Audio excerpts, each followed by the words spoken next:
Hello readers, and welcome to Shelf Help. It's almost time. Oh, the anticipation of a book release. I thought it would be fun to deviate from our usual to make some predictions. We're not into the main series of From Blood and Ash yet, but we will cover all of this when we get there.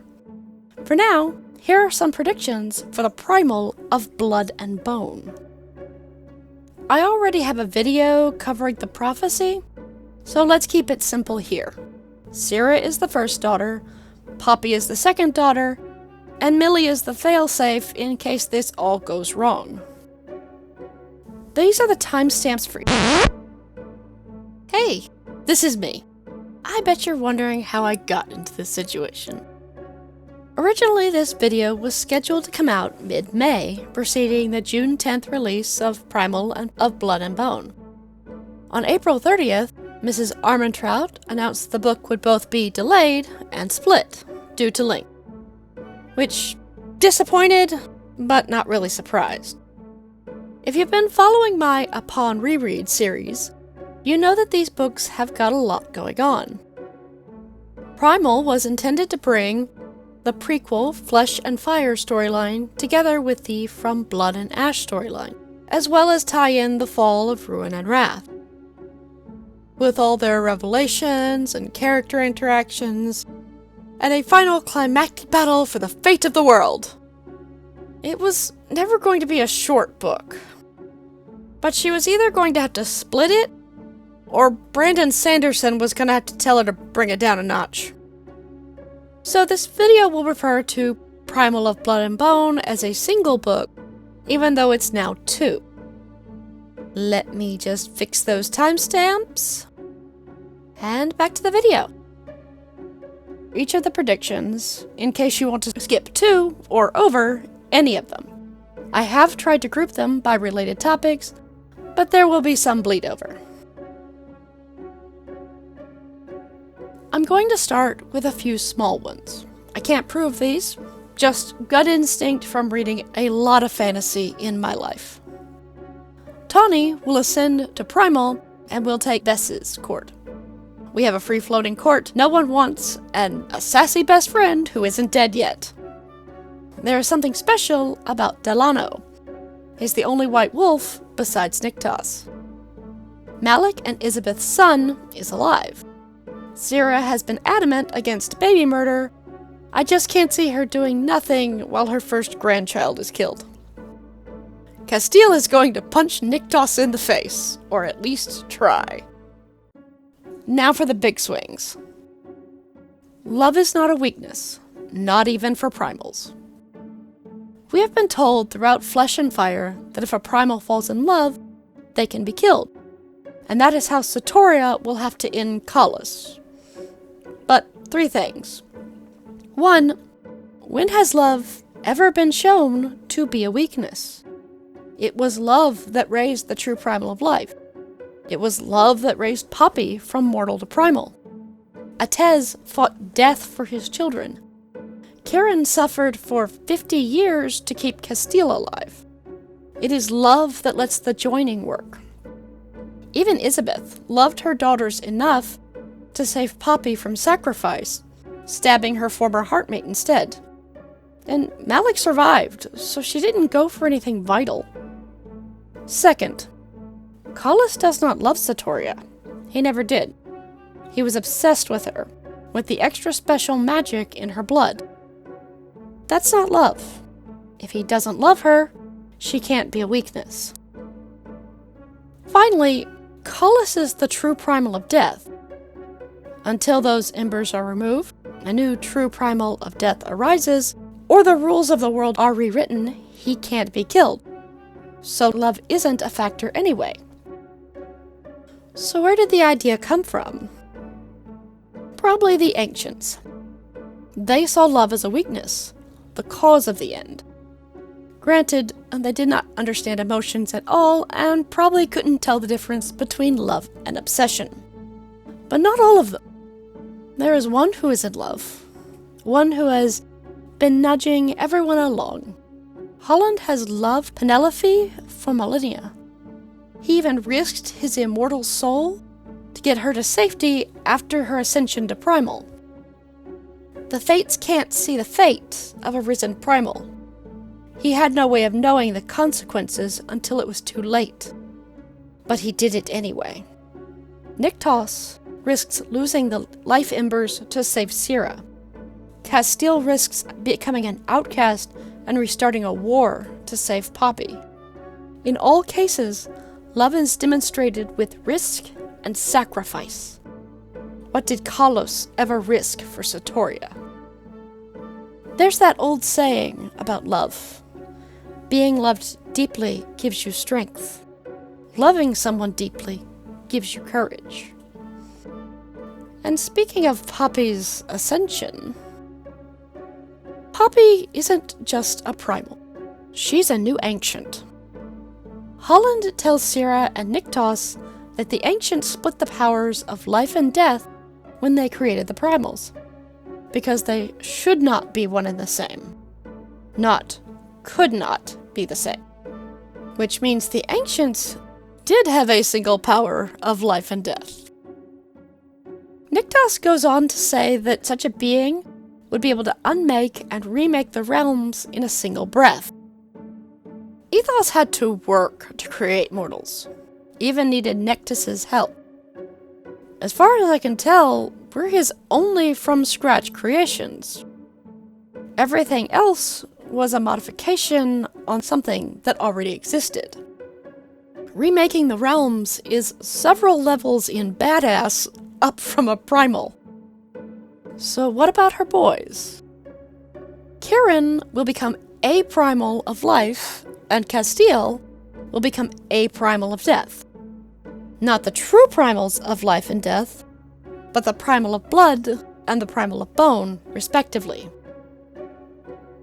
Back in November, Today released an article containing a teaser of the first chapter, as well as a book funnel link for the whole chapter. Link below. In it, Poppy begins to awaken, and before she can even fully awake, she ascends the men. Castile, in crimson and black, the colors of death. Kieran, in silver and gold, the colors of life.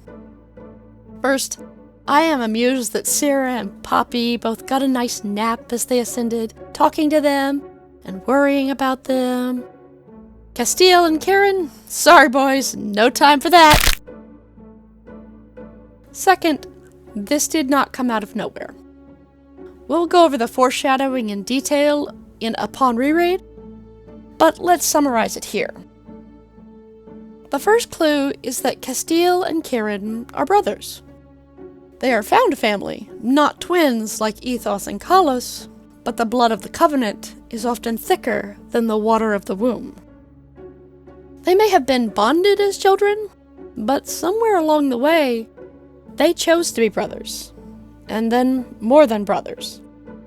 Castile has a stronger relationship with Kieran than he has with Malik. And also, they share animal forms with their respective primals. Let's start with Kieran, since Castile is a little less direct and comes with a caveat. A cave caveat, if you will. Kieran, like Ethos, is a wolf. The Wolven were created by Syrah to protect the children of the gods. She chose wolves to honor Niktos, who, like his father Ethos, has the animal form of a wolf. Animal forms are likely genetic in primals, since Niktos inherited his father's wolf, rather than being a hawk like Kalos, or just something else.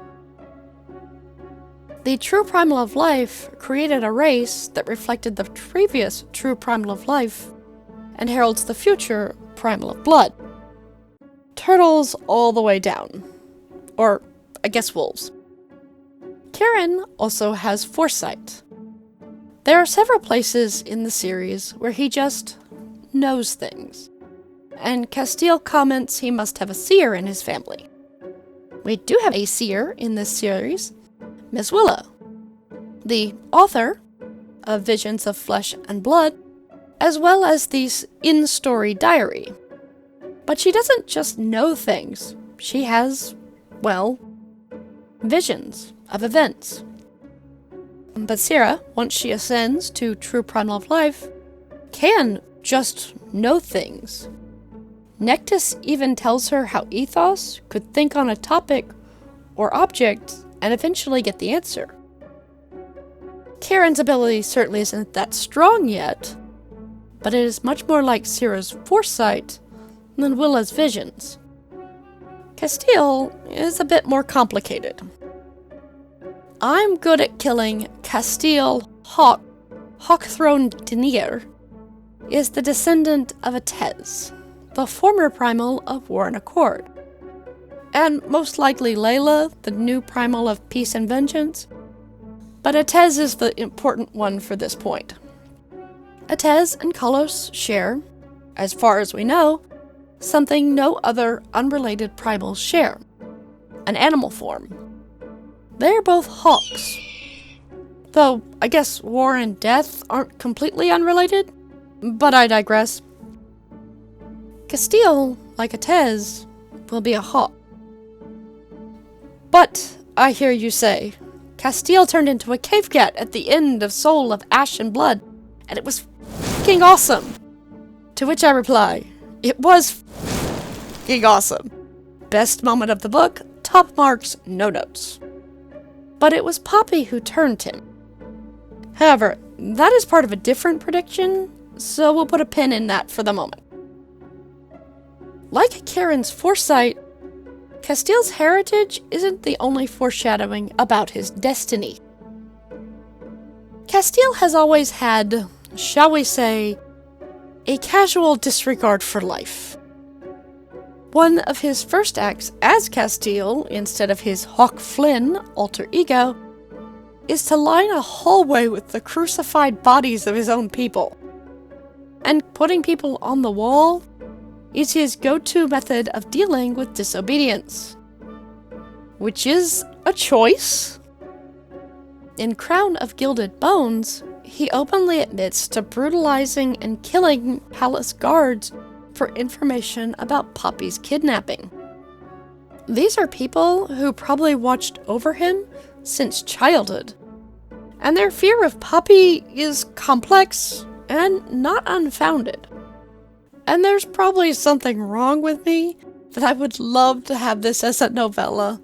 I want to see Castile and Karen losing their goddamned minds.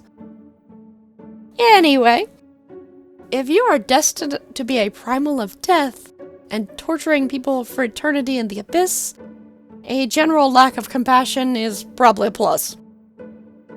So Castile is a hawk like Kalos, and Karen is a wolf like Ethos. Let's talk about the original primals for a hot minute. Kalos definitely flipped the table, but he was not the one who unbalanced the world. That was Ethos. They were twins, two parts of a single whole, equals. But only Ethos became king, while Kalos was forced to bow. Ethos could create, while Kalos was forbidden. Still, the relationship seems to have been okay for a while. Until Ethos created mortals, who loved life and feared death. Instead of stepping in and changing mortal perception, making death the next great adventure, Ethos let millions and millions of people over countless generations hate and revile his brother for something he had no fault in and could not change. As Nectis tells Sierra, Ethos's inner monster was his ego. He loved the praise and adoration, so much so that it blinded him to his brother's pain and the consequences. Kalos as we know him is a psychopath and a sociopath. There is no redemption for him, but he was not born that way. The point is, if the balance is to be restored and remain that way, life and death must be true equals. Which brings me to my next point. Karen is Poppy's second heartmate. It gets a casual mention a couple of times, But having more than one heartmate is possible. A strange offhand comment to make when it isn't shown anywhere in the series. But if life and death are to be equals, we can't repeat the same mistake of the past. It must be two kings, not a queen, her king, and their advisor, nor heartmates and their bestie with benefits. And let's be honest, if you're poly or regularly read poly romance, you saw this coming since Kingdom of Flesh and Fire. Not to mention that in Soul of Ash and Blood, it was made very clear what sort of relationship Castile and Kieran have. So we have two brothers who have the same animal forms as Ethos and Kalos, and know how to share. Let's circle back to Castile being a hawk, not a cave cat, and its connection to the joining. At the end of Soul of Ash and Blood, Castile is still an Atlantean, a demigod at best, without any shifting ability, but he has joined both Poppy and Kieran. I have heard some theories that it was the joining with Kieran that allowed him to shift, but then why not a wolf? If the power came from within, why not a hawk like his primal ancestor Atez? In the scene, the power crawls across the floor from Poppy to Castile, and she is the granddaughter of the true primal of life, Seraphina, who is a cave cat. The joining lets them share powers and animal forms. When Castile explains the joining to Poppy, they both believe she's part Atlantean, a half-blood, if you will. Yes, I see what she did there. The joining is supposed to create a link through a Wolven, a race created by the true primal of life that will allow two people of immortal blood to share a lifespan. And if Poppy had turned out to just be a half-blood, or even an elemental Atlantean, that would have been the end of it. But Poppy has protagonist powers. She's not just a god, or even a primal. Functionally, she is a new ancient. So when she shares that kind of power, and ascends both her boys to at least primal level, the girl who wanted to shapeshift gets 3 times the fun. Now let's jump to lesser characters. First, Malik. For a character who has said nothing and only appeared as a mostly dead corpse, he is one of my favorites. Mostly for how the story changes how he's perceived, but that's for a different video. For now, predictions. First, we will learn his story. At the end of Born of Blood and Ash, we are told someone hurt Syrah's child, and that is why the gods had to go to sleep. We'll circle back to that in a minute. Best guess is that the child in question was Iris, and while all the primals and most of the gods went to sleep, Malik went to the mortal world. Eloana tells Poppy he killed a lot of deities when he first arrived in Atlantia. He was likely going after those who hurt his brother. He's also saved Eloana's life, married her, became king, and seems to have been exactly what she claimed. A good man and a good king. And in all that time, he never had a child, in keeping with his parents' wishes to stop the prophecy. Alistair is a liar, but again, different video. Then enter Isabeth. Stage left. According to visions, Isabeth was Malik's heartbeat, until he was entombed, and then the connection broke, which is why she never looked for him. Also, whichever fate did that was just cruel. But we'll get back to what Holland is up to. Supposedly, they were not allowed to take the heartmate trials, because the gods were asleep. First, the trials probably aren't real. They don't make sense with the established world building. Second, heartmates are the purview of the fates, not the primals. Nyktos and Syrah didn't need them. Neither did Poppy and Castile and Kieran. And Nectus tells the trio that Atlantea's history was purposely messed with. Also, Miss Don't Tell Me How I Feel and Mr. Cut Up My Soul and Almost Made It Everyone's Problem really don't need to be judging heartmates. No, the denial came because Isabeth was a firstborn. In Shadow in the Ember, Eos tells Zira the firstborns can't be ascended because they become Demise. Which means that not even the true primal of life can ascend them into anything else. For having just this bit of information drop and the mini-boss of the series being a Demise, we know surprisingly little about them. Just that they have godlike powers without being a god, and that the power is a burden. But the fact that Isabeth is so tied to Malik's story is why we know so little, and we'll probably learn about it in Primal of Blood and Bone. Now back to the sleeping gods. We were told they went to sleep because someone hurt Zira's child. But why did they stay asleep? Zira has anger issues, but she's not completely unreasonable. And since she's pretending not to exist, she wouldn't have to go anyway. Further, we know they are aware and can wake when they choose. At least, Niktos woke to meet Poppy on their first trip to Elysium. And we know the Draken can enter the mortal world without a problem, or going on a revenge rampage. For all the protesting about preventing the prophecy and saving Satoria, there is a large gap in time when a little divine intervention could have stopped things in their tracks. My guess, Holland. It doesn't say who they were that hurt her child, but let's be honest. Who's got the watermelon-sized clackers to hurt the child of the primals of life and death? He didn't do it directly, of course, but when has that ever stopped him? I have pointed out that he is leading Zira and Niktos in the way they need to go to fulfill the prophecy, starting with protecting her as a child and murdering her stepfather to force Niktos' hand. Here's the thing with Holland. He was Ethos' friend. He had an I would die for him level friendship.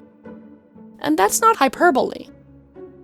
If a fate feels something is just wrong, even if it's technically balanced, they can exchange their very existence to hit the undo button. Ethos had foresight. Given time and incentive, he could literally just know anything about anything, so long as it did not have to do with him personally. So when he thought about prophecy, he had to know he wasn't going to be around. Thus, he entrusted his plan to his faithful friend, Holland, saving both the world and Holland's life. And since Ethos had already foreseen events, Holland knew whatever actions he took to fulfill the prophecy would rebalance the world. Not to mention serve the coldest dish of revenge for whatever Callas did to Penelope when she was forced to tell him about the prophecy.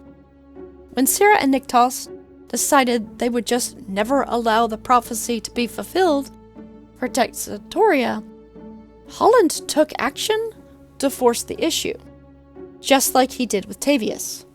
You know, I wonder if he feels bad about getting a single soul personally tortured forever by the Primal of Death. I mean, Tavius wasn't a saint by any means, and was probably bound for the abyss anyway, but not as Niktos' favorite toy. Anyway, let's jump to Satoria. She jumped. That's the prediction. She jumped to escape Callas. Of all the predictions here, this one I have the most confidence in. Satoria will always choose death over Callas. Okay, it's not that simple. Callas was probably stalking her, and had been for a while. So when her brother, Callum, conveniently left her unattended near the cliffs, and her stalker, who was literally one of the most powerful beings in existence, found her, she did the only thing she could to save herself. Leapt to her death and made a beeline for the Vale. Do not pass go, do not collect $200. Unfortunately, Collis came up with a get out of the Vale free card. The only version of what happened that day comes from Collis. By that point in his life, Collis was fully narcissistic. He always frames himself as the victim. Poor little Collis. He just saw a pretty girl, and his mere presence was so frightening. She ran off a cliff.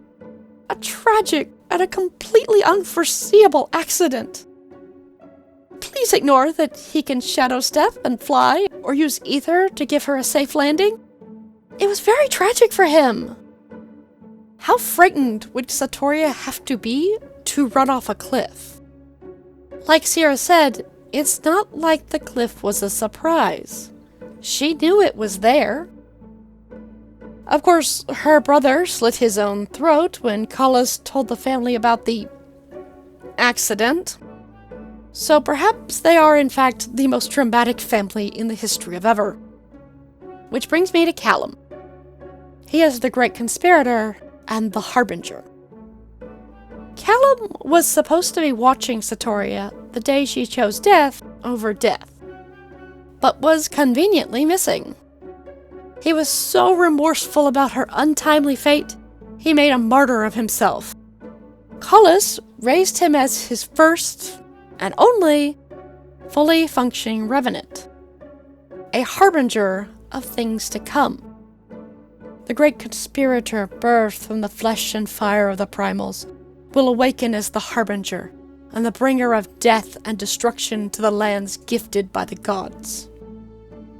From that day forward, he was Collis's right-hand man. But here's the theory. When Collis raised Satoria, Callum found out being the most trusted had its downside. He was reduced to his sister's babysitter, much like he was to Sierra during her capture. He resents his sister, but that wasn't and isn't something he can tell Collis. So when Satoria died again, and Ethos put her into the cycle of rebirth, Collis tasked Callum with finding her, since he could easily move around the mortal world. But Callum did not want to spend his immortality being his sister's keeper. So when he found her, he made sure she had an accident. It probably did not take him long to notice she was always reborn as the second daughter in his own family line. Then along comes Seraphina, the last Muriel, thanks to her father's untimely and totally not suspicious departure from life. Kill her, and there will never be another second daughter to be reborn as. And here she is, already promised to a Primal. Just slip how to kill a Primal and let the problem solve itself. When Niktos tries to do the right thing, someone paid guards to kill Sierra. Tavius claims innocent, and Callum was the first person through the door. So when Sierra was Collis's guest and claimed to be Satoria, Callum insisted she was not, because he knew his sister could only be a second daughter. Yet, if he was determined to kill his sister, why carry her in the star for all those centuries? He was given the star by a fate for purposes and with instructions unknown. The fates can see the choices people make and the consequences. And some of them are very committed to seeing the prophecy fulfilled. Besides, if Callum wanted to be anything but a fugitive for the rest of his immortality, he needed to free Collis. So he planned. Conspired, if you will. He didn't need his sister to be born.